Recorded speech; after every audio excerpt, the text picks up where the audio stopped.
How to sell. It doesn't matter whether customers come to you or whether you go to your customers. The selling process is much the same. Vera Hughes, co-author of Teach Yourself Setting Up a Small Business, has lent us her expert advice on how to make a sale. You've got a product, you've got a service, and you need to sell it. And if you can't sell, well, frankly, your business isn't going to succeed. You need to follow the selling process and make sure that you know your product, know your service, and convince other people that your product will meet their needs. Step 1. Prepare. Whatever the circumstances of your sale, you need to know as much about your customers or clients as possible. Always do some solid market research to get an idea about the type of business you're going to attract.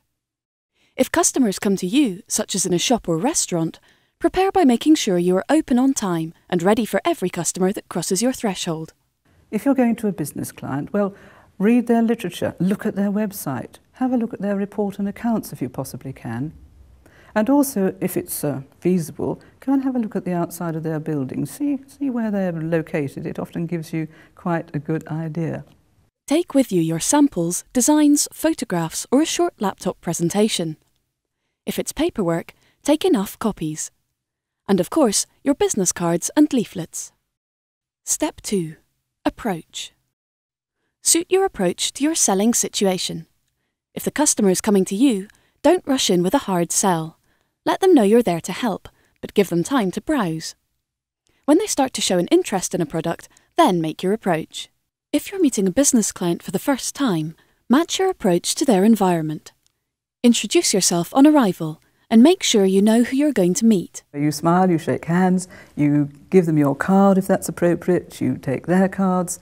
If it's a business meeting, you try to suss out who is who and where they fit into the company. Now, of course, you don't sit down until you're invited to do so, and then you sit in the seat indicated.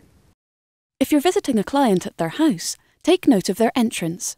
Knock on the door and take a step back so you don't appear threatening. Check you're speaking to the right person and introduce yourself. Smile and shake hands. Acknowledge any other member of the household and don't forget any children or pets. Step 3. Establish your customer's needs. Be prepared to make the opening remarks. Then you need to get your client talking so you can find out what they really want. Ask open questions to glean information.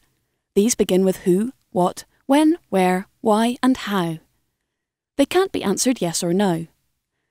Only ask closed questions to establish facts. Keep asking questions until you know what part of your service or product will meet your client's needs. Step 4. Features and benefits. Now match your product or service to your customer's needs.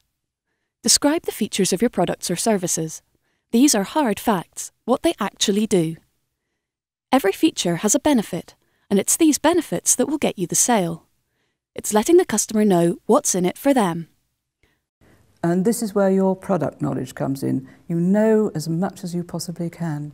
And what you're trying to do is match your product to their needs. So emphasize the features that you think best meet your customers' or your clients' needs. And then you can sell the benefits.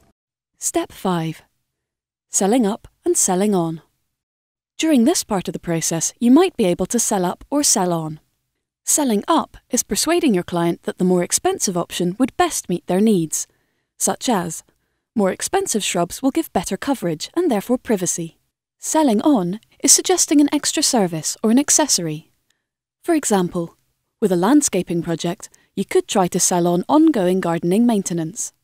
Step 6. Meeting objections.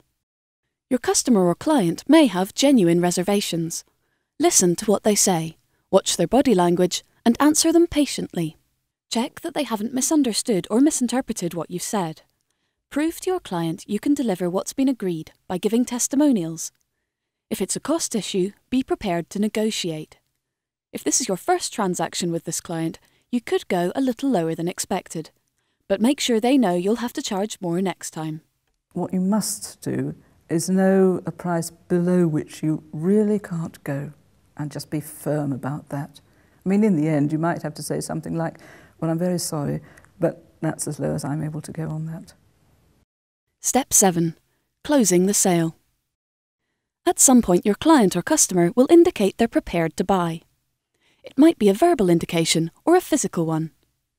Standing up usually indicates the end of a meeting, but leaning forward and feet pointing towards the door are also signs. At this point, stop selling. Many a sale has been lost because the seller introduces new features which only confuse the client.